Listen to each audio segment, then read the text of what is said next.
വിശപ്പ് അതൊരു വലിയ വികാരമാണ്. ആപ്പുകളിലൂടെ ഓർഡർ ചെയ്ത് ബിരിയാണിയും പിസയും കഴിക്കുന്നവർക്ക് ചിലപ്പോൾ ഒരു നേരത്തെ അന്നത്തിൻ്റെ വില മനസ്സിലാകണമെന്നില്ല. എന്നാൽ സർക്കാർ ആശുപത്രികളിലെ വരാന്തകളിൽ തങ്ങളുടെ പ്രിയപ്പെട്ടവരുടെ ജീവനും കാത്ത് രാപ്പകലില്ലാതെ കണ്ണീരോടെ കാത്തിരിക്കുന്ന ആയിരക്കണക്കിന് സാധാരണക്കാരുണ്ട്. അവരുടെ മുന്നിലേക്ക് യാതൊരു ലാഭേച്ഛയുമില്ലാതെ സ്നേഹത്തിൻ്റെ ചൂടുള്ള ഒരു പൊതിച്ചോറ് നീട്ടുമ്പോൾ കിട്ടുന്ന ഒരു പുഞ്ചിരിയുണ്ട്. ആ പുഞ്ചിരിയെ, ആ വിശപ്പിനെ, ആ വലിയ നന്മയെ രാഷ്ട്രീയ തിമിരം ബാധിച്ച് പരിഹസിച്ചവർക്ക് പിന്നീട് എന്ത് സംഭവിച്ചു എന്നത് കേരള രാഷ്ട്രീയത്തിലെ ഏറ്റവും വലിയ ഒരു കാവ്യനീതിയാണ്. അതെ, വിശക്കുന്നവൻ്റെ അന്നത്തെ മുടക്കാൻ നോക്കിയവർ, പൊതിച്ചോറിനെ കുറ്റം പറഞ്ഞവർ പിന്നീട് രാഷ്ട്രീയ രംഗത്ത് പച്ച പിടിച്ചിട്ടില്ല എന്നത് കാലം തെളിയിച്ച സത്യമാണ്. നമുക്ക് തുടങ്ങേണ്ടത് യൂത്ത് കോൺഗ്രസ് സംസ്ഥാന അധ്യക്ഷൻ രാഹുൽ മാങ്കൂട്ടത്തിൽ നിന്നാണ്. ഒരു കാലത്ത് കേരളത്തിലെ കോൺഗ്രസ് രാഷ്ട്രീയത്തിൽ രാഹുൽ മാങ്കൂട്ടം സൃഷ്ടിച്ച ഓളവും തരംഗവും ചെറുതായിരുന്നില്ല. ചാനൽ ചർച്ചകളിൽ എതിരാളികളെ വായടപ്പിക്കുന്ന മറുപടികൾ, സോഷ്യൽ മീഡിയയിൽ കയ്യടി നേടുന്ന പോസ്റ്റുകൾ, ക്യാമ്പസുകളിലും യൂത്ത് കോൺഗ്രസ് വേദിയിലും മാങ്കൂട്ടം എന്ന പേര് ഒരു ആവേശമായി മാറിയ സമയം. ഇനി കേരളത്തിലെ കോൺഗ്രസിനെ നയിക്കാൻ ഇവൻ തന്നെയാണെന്ന് പാർട്ടിക്കാർ പോലും ഉറച്ചു വിശ്വസിച്ച നാളുകൾ. രാഷ്ട്രീയത്തിൽ വെച്ചടി കയറിക്കൊണ്ടിരുന്ന ആ സമയത്താണ് ഏതോ ഒരു ദുർബല നിമിഷത്തിൽ തൻ്റെ മുന്നിലിരിക്കുന്ന ആവേശഭരിതരായ കുറച്ച് യൂത്ത് കോൺഗ്രസ്സുകാരെ കണ്ട് കയ്യടി നേടാൻ വേണ്ടി രാഹുൽ മാങ്കൂട്ടം ആ മഹാ അപരാധം ചെയ്തത്.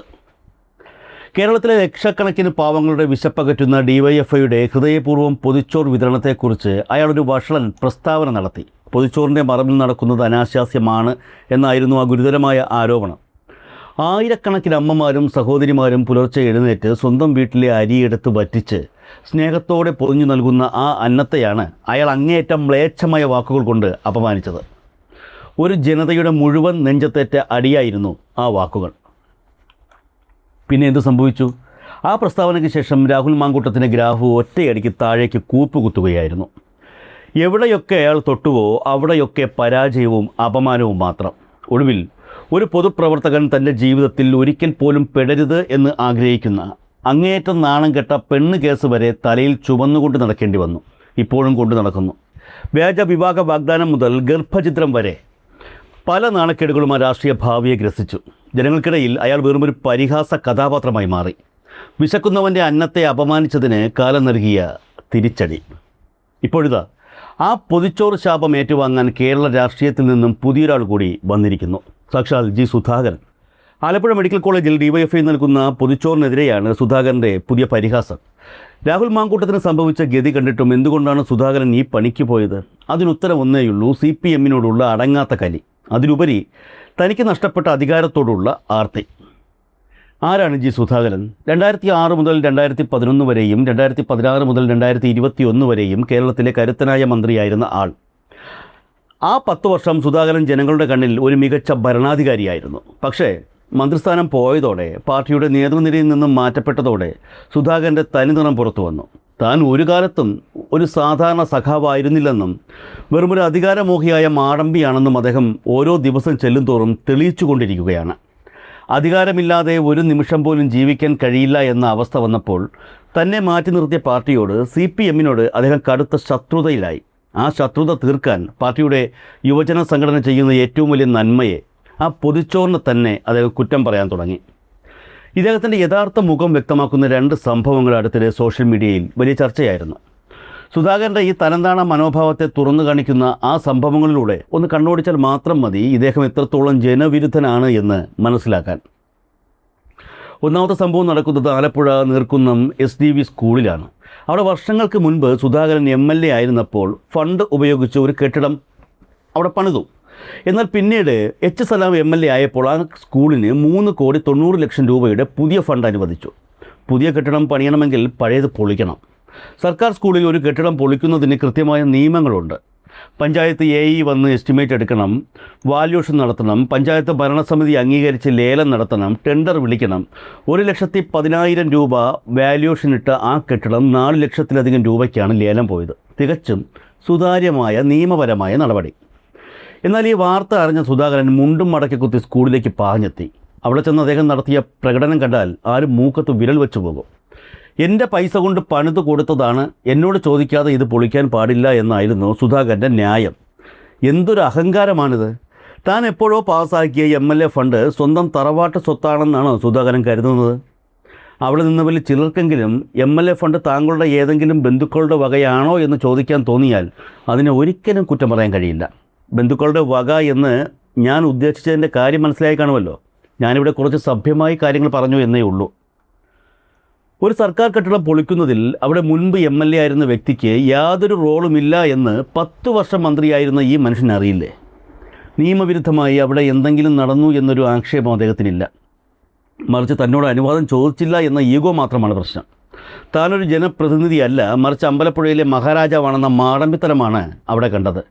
വികസന കാര്യങ്ങളിൽ തന്നോട് കയർത്തവർക്ക് രാഷ്ട്രീയ ബോധ്യമില്ലെന്നാണ് സുധാകരൻ പറയുന്നത്. എന്നാൽ സത്യമതല്ല. ജനങ്ങളുടെ നികുതിപ്പണം എടുത്താണ് വികസനം നടത്തുന്നതെന്നും അത് സുധാകരൻ്റെ തറവാട്ട് വകയല്ലെന്നും നല്ല ബോധ്യമുള്ളത് കൊണ്ടാണ് നാട്ടുകാർ അദ്ദേഹത്തോട് അങ്ങനെ പ്രതികരിച്ചത്. സുധാകരനെക്കുറിച്ചുള്ള രണ്ടാമത്തെ കാര്യം വ്യക്തമാക്കുന്നത് ഒരു ഫേസ്ബുക്ക് കുറിപ്പാണ്. ഭയാനകമായ അദ്ദേഹത്തിൻ്റെ മറ്റൊരു മുഖം തുറന്നു കാട്ടുന്നതാണ് സീമ സജി എന്ന ഫേസ്ബുക്ക് പ്രൊഫൈലിൽ നിന്നുള്ള ആ കുറിപ്പ്. പാർട്ടിയിലുണ്ടായിരുന്ന കാലത്ത് ഒരു സാധാരണക്കാരനോടും മാന്യമായി ഇടപെടാൻ അറിയാത്ത വ്യക്തിയായിരുന്നു സുധാകരൻ. ഞാൻ കരപ്രമാണിയും നീയൊക്കെ സാധാ അടിയാന്മാരായ പ്രജയും എന്ന ഫ്യൂഡൽ മനോഭാവമായിരുന്നു അദ്ദേഹത്തിന് എക്കാലത്തും. വർഷങ്ങൾക്ക് മുൻപ് ഒരു തെറ്റും ചെയ്യാത്ത ഓമന കുട്ടൻ എന്ന ഒരു പാവം ലോക്കൽ കമ്മിറ്റി മെമ്പറെ പൊതുജന മധ്യത്തിൽ വെച്ച് സുധാകരൻ ഇത്ര ക്രൂരമായാണ് അപമാനിച്ചത് എന്ന് കേരളം കണ്ടതാണ്. അയാളൊക്കെ എങ്ങനെ ഒരു കമ്മ്യൂണിസ്റ്റായി നിലനിൽക്കുന്നു എന്ന് അന്ന് പലരും അത്ഭുതപ്പെട്ടിട്ടുണ്ട്. ലാതനെക്കുറിച്ചും പൂച്ചയെക്കുറിച്ചും കവിത എഴുതി താനൊരു വലിയ ബുദ്ധിജീവിയാണെന്ന് സ്വയം നടിക്കുന്ന ഈ മനുഷ്യന് പക്ഷേ മനുഷ്യൻ്റെ വിശപ്പിൻ്റെ വിലയറിയില്ല. പാർട്ടി വിട്ടതോടെ ചിലർക്കെങ്കിലും ഇദ്ദേഹം ഒരു ഉത്തമ കമ്മ്യൂണിസ്റ്റാണെന്ന തോന്നലുണ്ടായിരുന്നു. എന്നാൽ ആ വ്യാജ ഇമേജാണ് വണ്ടാനം മെഡിക്കൽ കോളേജിലെ പൊതിച്ചോറിനെതിരെയുള്ള പരാമർശത്തോടെ തകർന്നടിഞ്ഞത്. സർക്കാർ ആശുപത്രികളിൽ വിതരണം ചെയ്യുന്ന സൗജന്യ ഭക്ഷണത്തിനെതിരെ സുധാകരൻ സംസാരിക്കുമ്പോൾ അദ്ദേഹം എത്രത്തോളം സാധാരണക്കാരിൽ നിന്നും അകന്നുപോയിരിക്കുന്നു എന്ന് വ്യക്തമാവുകയാണ്. ഇതിൻ്റെ മൂല്യം മനസ്സിലാക്കാൻ തമ്പ്രാൻ ഒരു സാധാരണക്കാരനായി ആ ആശുപത്രികളിൽ വന്ന് കിടന്നു നോക്കണം. ആഴ്ചകളോളം പലവിധ അസുഖങ്ങൾ പിടിപെട്ട് അവിടെ കഴിയുന്നവർക്കും അവർക്ക് കൂട്ടിരിക്കുന്നവർക്കും ദിവസവും ലഭിക്കുന്ന ഈ ഒരു പൊതിച്ചോറ് എത്രമാത്രം ആശ്വാസമാണെന്ന് അനുഭവിച്ചു തന്നെ അറിയണം. വീടുകളിൽ നിന്നും വിയർപ്പൊഴുക്കി ഈ പൊതിച്ചോറ് ശേഖരിച്ച് വണ്ടാനത്തെത്തിക്കുന്ന ചെറുപ്പക്കാരുടെ അധ്വാനത്തെയാണ് ഈ അധികാരമോഹി പുച്ഛിച്ചു തള്ളുന്നത്. ഇത്രത്തോളം അന്ധമായ മനസ്സുമായി ഇയാൾ എങ്ങനെയാണ് ഇത്രയും കാലം ഒരു ഇടതുപക്ഷ പ്രസ്ഥാനത്തിൽ തുടർന്നു പോയത് എന്ന് ചിന്തിക്കുമ്പോൾ അതിശയം തോന്നുന്നു. രാഹുൽ മാങ്കൂട്ടത്തിൽ ചെയ്ത അതേ തെറ്റാണ് ഇപ്പോൾ സുധാകരൻ ചെയ്യുന്നത്. തൻ്റെ ഈഗോയെ തൃപ്തിപ്പെടുത്താൻ, തനിക്ക് അധികാരം നിഷേധിച്ചവരോടുള്ള പക തീർക്കാൻ അദ്ദേഹം ആയുധമാക്കിയത് പാവപ്പെട്ടവൻ്റെ വിശപ്പിനെയാണ്. രാഷ്ട്രീയത്തിൽ അഭിപ്രായ വ്യത്യാസങ്ങളുണ്ടാകാം, നേതാക്കൾ തമ്മിൽ പോരടിക്കാം. പക്ഷേ ജീവകാരുണ്യ പ്രവർത്തനങ്ങളെ, പ്രത്യേകിച്ച് വിശക്കുന്നവന് അന്നം നൽകുന്നതിനെ രാഷ്ട്രീയ പകപോക്കലിനായി ഉപയോഗിക്കുന്നത് അങ്ങേയറ്റം നിന്ദ്യമാണ്. രാഹുൽ മാങ്കൂട്ടത്തിന് സംഭവിച്ചത് കേരളം കണ്ടതാണ്. അധികാരത്തിൻ്റെ ഉന്നതങ്ങളിൽ നിൽക്കുമ്പോൾ അയാളുടെ അഹങ്കാരത്തിന് കിട്ടിയ തിരിച്ചടി ചരിത്രമാണ്. ഇപ്പോൾ സുധാകരനും അതേ പാതയിലാണ്. അധികാരമില്ലാത്തതിൻ്റെ നിരാശയിൽ മാടമ്പിത്തരം കാണിച്ച് ജനങ്ങളുടെ മേൽ കുതിര കയറാനും പാവപ്പെട്ടവൻ്റെ അന്നത്തെ പരിഹസിക്കാനും ഇറങ്ങിത്തിരിച്ചിരിക്കുന്ന സുധാകരന് കാലം കാത്തുവച്ചിരിക്കുന്ന മറുപടി എന്തായിരിക്കുമെന്ന് കണ്ടു തന്നെ അറിയണം. എന്തായാലും രാഹുൽ മാങ്കൂട്ടത്തിൻ്റെ അനുഭവം സുധാകരനോട് ആരോ പറഞ്ഞു കൊടുത്തിട്ടുണ്ട് എന്ന് തോന്നുന്നു. അതുകൊണ്ടാണ് കഴിഞ്ഞ ദിവസം ഞാൻ പൊതിച്ചോറ് നൽകുന്നതിനെക്കുറിച്ചല്ല പറഞ്ഞത് എന്നും അവിടെ ഷെഡ് കെട്ടി കൊടികുത്തി ഭക്ഷണം വിതരണം ചെയ്യുന്നതിനെക്കുറിച്ചാണ് പറഞ്ഞത് എന്നും വ്യക്തമാക്കിക്കൊണ്ട് പുള്ളി രംഗത്തെത്തിയത്. എന്തൊക്കെ പറഞ്ഞാലും ഒരു കാര്യം ഉറപ്പാണ്, ഇയാളെ അസ്വസ്ഥതപ്പെടുത്തുന്നത് DYFIയുടെ പൊതിച്ചോറ് തന്നെയാണ്. ഈ പൊതിച്ചോറ് വെറുമൊരു ഭക്ഷണമല്ല, അതൊരു സ്നേഹമാണ്, ഒരു നാടിൻ്റെ കരുതലാണ്. അതിനെ തൊട്ട് കളിച്ചവർക്ക്, അതിനെ പരിഹസിച്ചവർക്ക് ഇന്നുവരെ ഒരു നല്ല രാഷ്ട്രീയ ഭാവി ഉണ്ടായിട്ടില്ല.